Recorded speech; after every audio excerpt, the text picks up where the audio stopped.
Eu sou o professor José Roberto. Seja bem-vindo à nossa segunda aula da disciplina de pesquisa operacional. Nesta aula, a gente tem como conteúdo a abordagem sistêmica, componentes e parâmetros de um sistema, processo de modelagem e os tipos de modelos. Como teoria geral de sistemas, nós temos que teoria é a ação de examinar, contemplar, fazer o estudo e o mapeamento de algum assunto, observar e chegar a alguma conclusão. Como geral, a gente tem que é uma disciplina aplicada a qualquer sistema. E como sistema, aí é um pouco mais importante entender, como foi comentado já na disciplina de sistemas de informação anteriormente, que sistema é um conjunto de partes que estão interrelacionadas com algum objetivo em comum, ok? Por abordagem sistêmica, a gente tem isso importante na pesquisa operacional, porque a pesquisa operacional não é uma matemática simples, onde você pega uma fórmula, aplica o cálculo e chega a um resultado. Há uma primeira parte da pesquisa operacional que ela tem um quê de qualitativo. Essa parte de qualitativo da pesquisa operacional exige que você entenda muito bem qual é o sistema e como esse sistema se comporta. Senão você não vai conseguir encontrar quais são as equações ou inequações do problema certas, mais apropriadas para a resolução daquele problema. Okay? Então, quando a gente fala da importância da abordagem sistêmica na disciplina de pesquisa operacional, é o indivíduo emergir nesse assunto, entender muito bem o sistema e aí sim formular o problema com a melhor estrutura possível para a sua resolução. Alguns componentes do sistema. Primeiro a gente começa comentando sobre o limite do sistema. A gente, num processo de desenvolvimento, num processo de modelagem, a gente nunca pode perder o foco, nunca pode desviar do assunto principal que está sendo tratado. Então é muito importante conhecer qual é o limite do sistema, ok? Então se você pensar em uma universidade, por exemplo, você pode tratar a universidade como um sistema e o limite dessa universidade a gente pode colocar como os muros da universidade. Tudo que está do muro para dentro é o sistema daquela universidade. O que está do muro para fora é o ambiente a qual ela pertence, ok? Podem existir os subsistemas, até mesmo o professor de sistemas de informação, ele comenta, você tem o corpo humano como um sistema, e dentro do corpo humano você tem subsistemas, como o sistema respiratório, por exemplo, o sistema digestivo, A forma no qual os elementos do sistema estão organizados ou arranjados é chamado de configuração. Então, pense no seu computador. O seu computador, ele, embora tenha a aparência de um teclado, um monitor, mas ele, lá dentro ele tem vários componentes, várias peças. E quando você quer fazer a aquisição desse computador, você pesquisa pela configuração dele. Você quer saber o quanto ele tem de memória RAM, o quanto ele tem de HD, São vários itens que são importantes no computador para você chegar à conclusão de qual é a melhor máquina, Ou seja, qual a melhor configuração de máquina para você adquirir. Os principais parâmetros no sistema são a entrada, o processamento, a saída e uma retroação, que é um feedback. Então, qualquer sistema, ele deveria ter a entrada, há um processamento dessa entrada no sistema, gera-se uma saída, e dessa saída eu posso ter um feedback que vai melhorar a entrada nesse sistema. Ok? É claro que, assim como eu comentei sobre o corpo humano, esse sistema ele pode ter subsistemas. A gente ainda não sabe de que sistema estamos falando. Se estivermos falando de um computador, por exemplo, então esse computador ele poderia ter como subsistema a placa de vídeo, o HD, placa-mãe, enfim, são subsistemas do computador. Um exemplo aqui seria uma montadora de carros, uma montadora de veículos. A gente tem lá 4 fornecedores, por exemplo, 3 fornecedores já conhecidos e vários outros fornecedores por uma quantidade variada de itens, né? Mas teríamos como entrada nesse sistema montadora, pelo menos a roda, o motor, para-choque do veículo, né? Os demais itens. Vai haver um processamento e desse processamento vai gerar uma saída, que é o carro pronto para a venda. Se esse carro saiu na qualidade desejada, então o feedback para o fornecedor é ok, se não for, tentarão melhorar essa entrada, né? Ou seja, a qualidade do produto, o tempo de chegada do produto, algum quesito que seja relevante. As vantagens dos modelos. Então, no primeiro momento, a gente está falando sobre o processo sistêmico, a importância dele na pesquisa operacional. Agora, a gente começa a entender esse estudo do sistema aplicando já na modelagem algébrica, tá? Então, o modelo, ele força o decisor a tornar explícito o seu objetivo. Então, chega daquela resolução de problema onde o objetivo não é bem definido, ele não é bem claro. Como nós precisamos de desenvolver uma função matemática, então esse objetivo vai ter que ficar bem expresso. Reconhecimento de limitações. A mesma coisa, se nós precisamos das expressões matemáticas, vamos trabalhar com funções e restrições, todas elas equações ou inequações, então a gente precisa expressar isso numericamente. Tá? Então tem que ficar bem claro quais são as limitações que, por exemplo, uma empresa pode ter na sua linha de produção.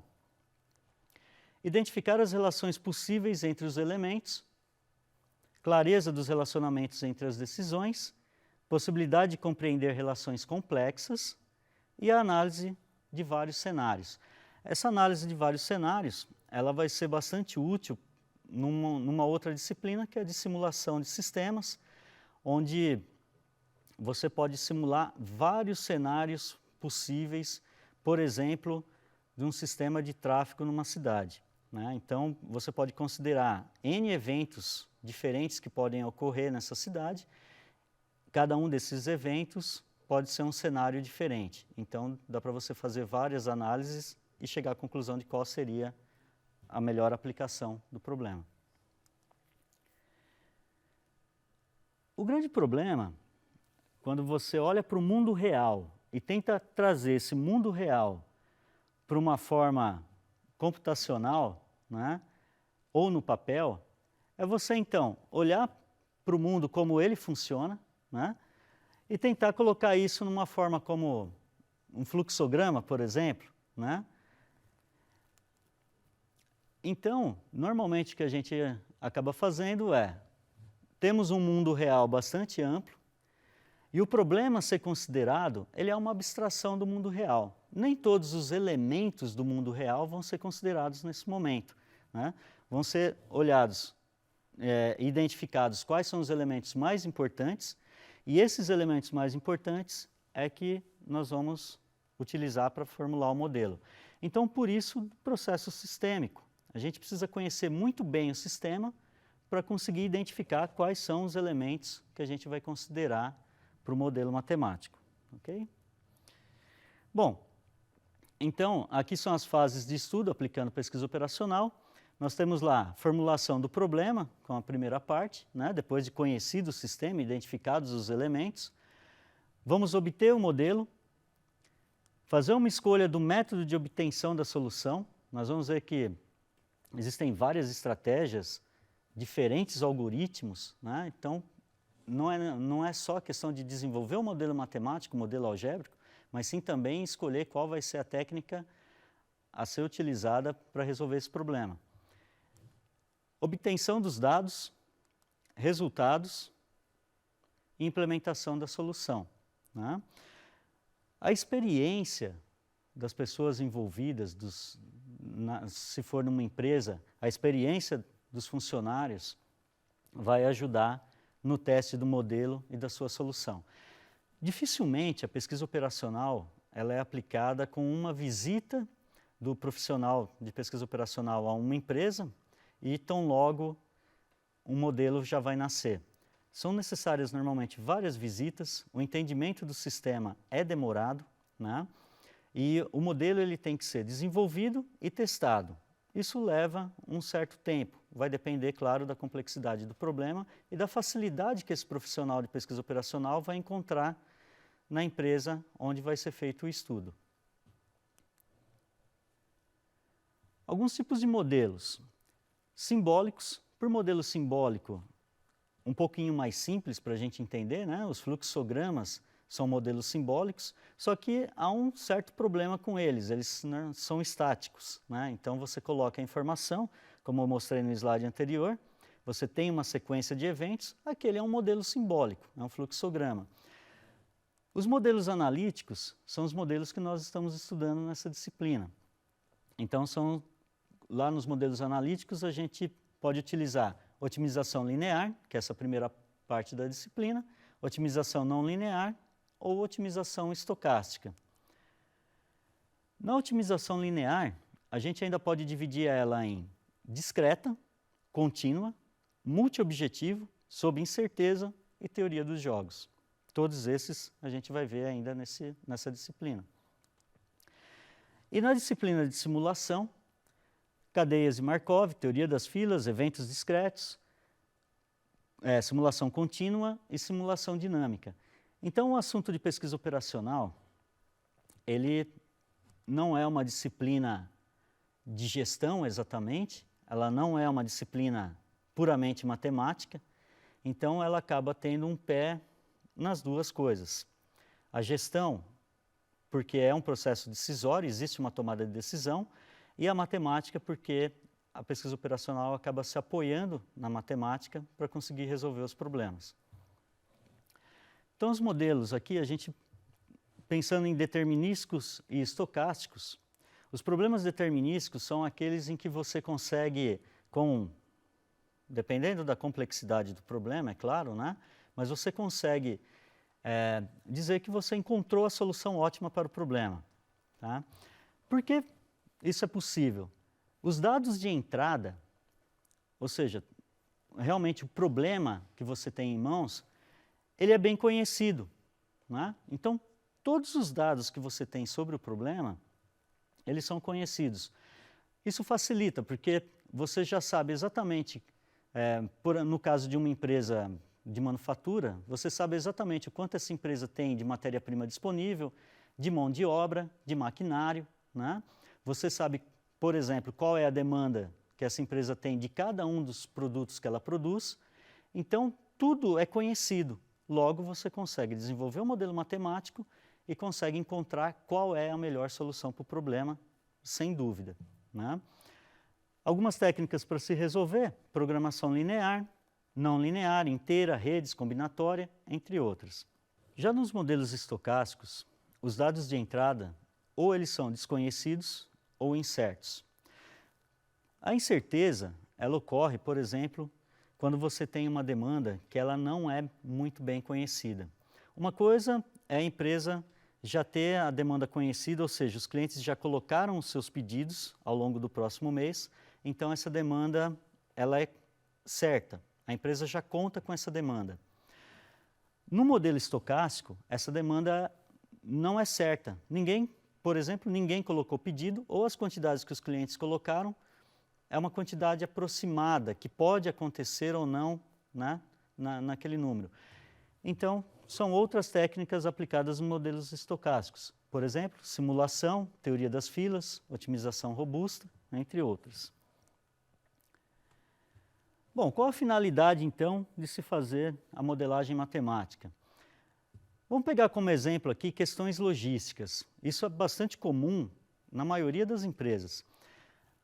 Quando você olha para os fornecedores, você tem pelo menos uma pergunta lá, que é: aonde eu vou adquirir os materiais e componentes?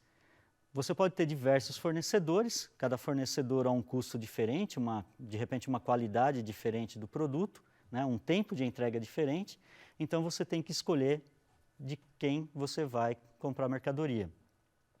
Na manufatura, você vai ter outras perguntas, como onde produzir, o quanto produzir e quando deverá ser produzido. Na questão de armazenagem, onde estocar os produtos acabados, onde estocar as peças de reposição, quando estocar e como retirar do armazém. Isso também é bastante importante. Na questão de transporte, qual o tamanho da frota a ser utilizada, quais as rotas dos veículos, quanto e quando expedir e quais as modalidades de transporte.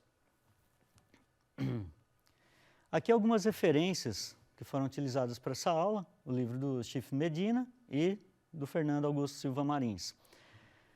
Assim a gente termina a aula 2, eu aguardo vocês para a próxima aula. Muito obrigado, até mais.